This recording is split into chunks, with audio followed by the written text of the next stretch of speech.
Hello everyone and welcome to PE Academy. So in this video I'm going to be taking you through what is Kirchhoff voltage law. So the Kirchhoff voltage law, also known as KVL.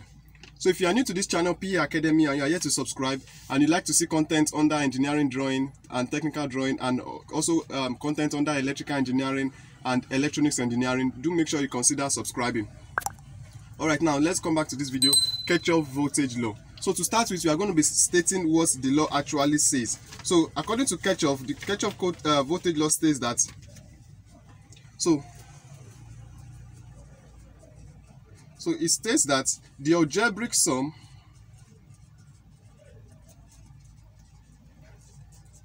of all voltages, of all the voltage around any closed loop, so around any closed loop in a circuit is equal to 0. So this is what the law states. It says that what the algebraic sum of all voltages around any closed loop in a circuit is equal to 0. So before I continue, I've done a video that explains what a loop is, difference between a loop, mesh, elements, branches, junction, and every other thing. So that video, the link is in the description of this particular one in case you want to check that out. Now, for us to properly explain what Kirchhoff voltage law is, we will need to first of all draw a circuit. So let me just draw a very simple circuit. So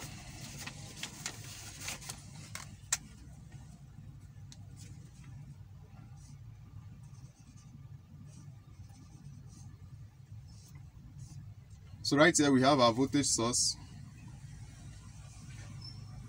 and then we have another voltage source. So this is a very simple circuit. Here we have, this is a resistor, let's call this R1, and then this is our voltage source, let's call this is VS1, and then VS2, this is R2. So in this circuit now we have two voltage source and then two resistor, that is R1 and R2. So we want to use it to explain what Kirchhoff voltage law states. Remember, it says that what the algebraic sum of all the voltage around any closed loop in a circuit is equals to 0.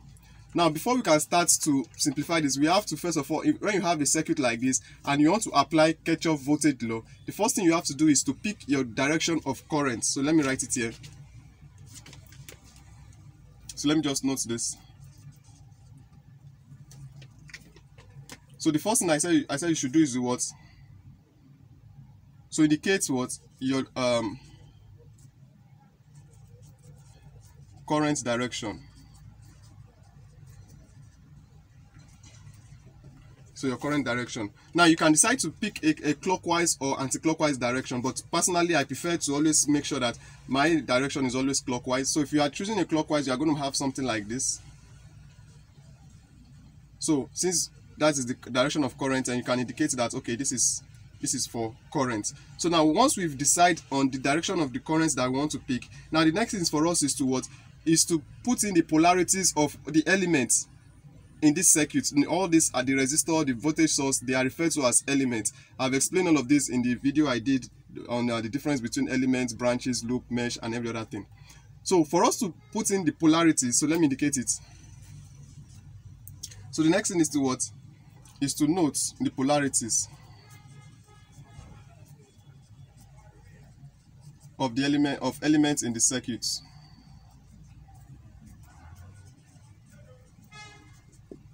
Now, in determining the polarity, the direction of the current is what we're going to determine what the polarity. Now, except for the voltage source, the polarity for the voltage source, that one is always is fixed. So the longer side is the positive, the shorter one is the negative. Same applies here.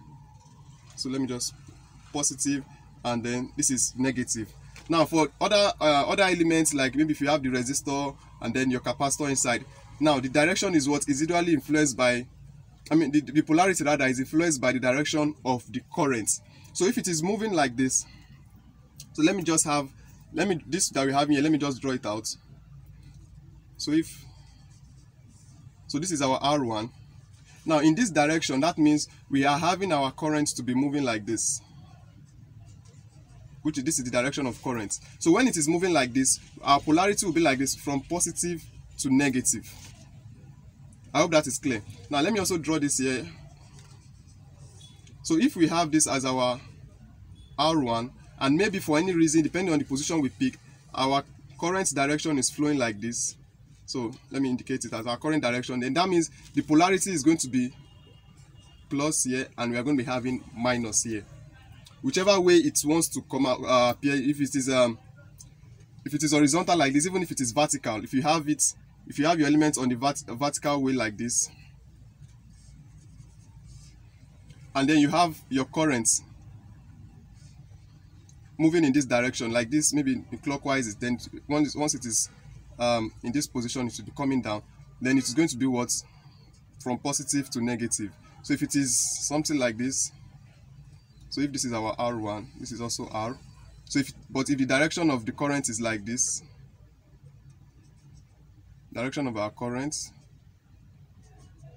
so if it is moving like this, that's going to be positive and negative. I hope that's what I've just done here is clear. So that's what's going to help us in determining the polarities of those elements that we are having in this circuit. So with what I've explained, now let's add the polarity for R1. So that means we are going to be having plus and minus.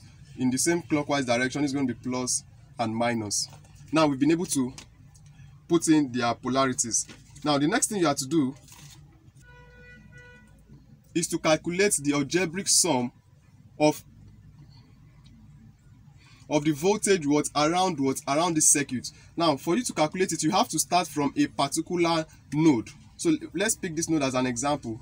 So we are going to go around it and calculate all of the voltage around this loop from here. So let me call this point A, B, C, and then D. Point A, B, C, and D. Now from A, B, and C. Now starting from A, by the time we add the algebraic sum, we are going to equate it to 0. Now doing this basically under Kirchhoff voltage law, it will help us in calculating the exact value of current that is flowing in this circuit. That's one of the concepts of voltage current, Kirchhoff voltage law. It will allow us to calculate the current that is flowing in this particular circuit. Now if you are to start from point A, and remember this is a series kind of connection, so that means definitely the current that is flowing through R1 is also the same current that is flowing through R2. I hope that is clear, in a series connection. So for us to calculate it, let's start from A, and then we move in a clockwise direction as we've indicated here, and then we move through points B, C, D, and back to A. Now before we start calculating, you also have to understand the difference between the concept voltage rise and then voltage drop. Now if you are moving towards the direction of current, if you are moving from positive to negative, so let me note it here. Okay, let me indicate it here. So if you are moving from positive to negative, so for example like this is positive to negative, so we consider that as a voltage rise. Sorry, if you are moving from positive to negative, you consider it as voltage drop, as voltage drop, and that will give us a value that is what? That is negative. I hope you can see it. All right, we consider that to be a negative value. Now if you are also moving from a negative to positive, we consider that as a voltage rise, and that will give us a positive value. Don't worry, you'll still understand what I mean with what I've written here. In case if it's not clear, just follow along. So I said from positive to negative, we consider that as a voltage drop. From positive to negative, consider the voltage drop, and that will be a negative. So from negative, let me use the red marker so that you can be able to identify them easily.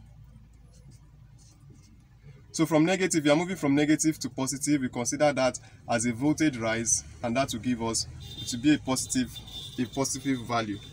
So now with the idea of this, now let's go ahead and start to calculate the algebraic sum of voltage around this closed circuit. Now, I said from A, so by the time we get here, remember this is resistance R1 and this is current. So that means the voltage here is going to look at from positive to negative. That is going to be minus. Now remember that if you have to calculate voltage, the formula for V is equals to IR. We have V to also be V square over R. We also have V to be I square R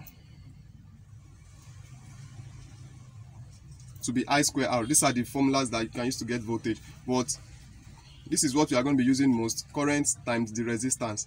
Now we've taken the current that is flowing in this circuit to be I, and then right here the resistance here is R1. So if we with that we can calculate the voltage here. So the voltage here is going to be I multiplied by what? By R. So that will be going to give us I multiplied by R. Now the R, remember the direction of the current is moving like this from positive to negative. So we are going to be having minus R1. I hope that is clear. So let's continue.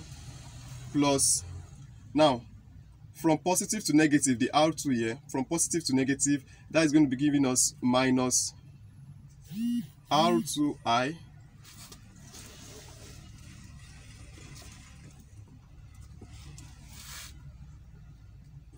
now. By the time you get to this point, now if you look at this, this is already in voltage already. It's a voltage source, so there's no need to multiply our I with our V because we already have it in voltage. But look at it, it is from positive to negative, so that is going to be minus Vs2. That is our voltage source 2. If you should come back like this, and then there's nothing here, there's no element here. From point D to point A, we are going from negative to positive. That is going to be plus Vs from Vs2, and that is equals to 0. So look at Kirchhoff voltage. The algebraic sum of all voltages around a closed loop in a circuit is equals to 0. So we've been able to find the algebraic sum, and we've equated to 0. Now we can simplify this. We can simplify this further as having something like this. So here we can write this as minus R1I plus minus. Alright, so minus and plus here, definitely this plus will be out. So we are going to be having minus R2I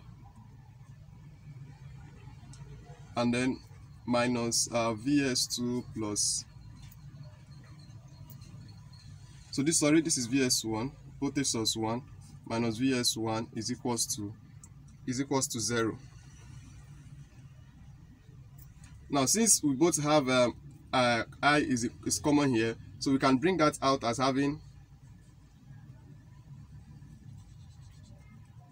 minus I, that is the current, into brackets R1 plus R2 minus Vs2 plus Vs1 is equals to 0.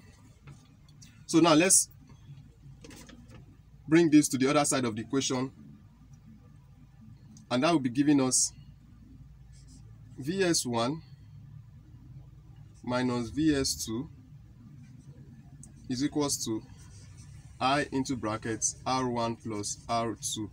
There's no big deal I've just done here. So let me just in case you are confused how I went from this to this, let me just simplify it here, just in case someone is watching this and is confused. So let me just do that here. So from here now, in case you don't understand why I arrived here. So what I'll just do is this. Now this V minus Vs2 plus Vs1 equals to, by the time we bring this value, we bring it to the other side of the equals to sign, we are going to be having I into brackets R1 plus R2. Exactly. So this I just change it around. That's what happened here. So if I should bring my Vs1 first and then followed by the Vs2 equals to I into brackets R1 plus R2. I hope you are seeing it. Alright, so you can see what you are having here is still the same thing here. So in case that is not clear, I hope that explained that. So now let's continue. So now with this that we are having here, we can use this now to calculate. Let me just create a box here. Now we can use what we are having here to calculate the current that is flowing here. And in doing that, we are going to have our I is equals to what? Vs1 minus voltage source 2 divided by R1 plus R2. That is if you are to calculate the current. Now you can see we've been able to get the current flowing in this circuit by applying Kirchhoff voltage law. Also, if you observe this thing very well, you see that with Kirchhoff voltage law, it's simply stating that what? All the voltage that is being supplied by the voltage source by V1 and V2, the algebraic sum of the voltage is also equal to what? To the voltage that is being used up in the circuit. And with that, now we can also see that Kirchhoff voltage law also goes with what? With conservation of energy. So where the energy generated is also equals to the energy being used up. So that is it on Kirchhoff voltage law. In the next video, I'm going to be looking at real-time example. So in case if it's not still clear, if you watch that example, we are going to be using real values. But one thing I want you to understand in these steps is that you understand what Kirchhoff voltage law is at what it said, that the algebraic sum of all voltages around any closed loop in a circuit is equals to 1 to 0. And I've showed you how to go around when you are dealing with Kirchhoff voltage law. Once you have your circuit, you pick your current. I've noted here, indicate your current direction. This time around is the clockwise direction. Then you note your polarities. I've talked about how to get your polarities. For the voltage source, the polarities are always constant, they're always fixed. The longer side is positive, the shorter one is negative. Same thing applies here. Now for the other elements, it is the direction of the current that will determine the polarities of the elements. For example, in a clockwise, it goes from positive to negative, from positive to negative. So when that is done, you start to calculate the voltage across each of those elements. Once you add them up together, you equate them to 0, and then you'll be able to go ahead with your calculation. So if you find value in this video, please give it a thumbs up. And like I said, in the next part of this video, you are going to be looking at real-time example under Kirchhoff voltage law. So thank you very much, and I'll see you all in the next part of this video.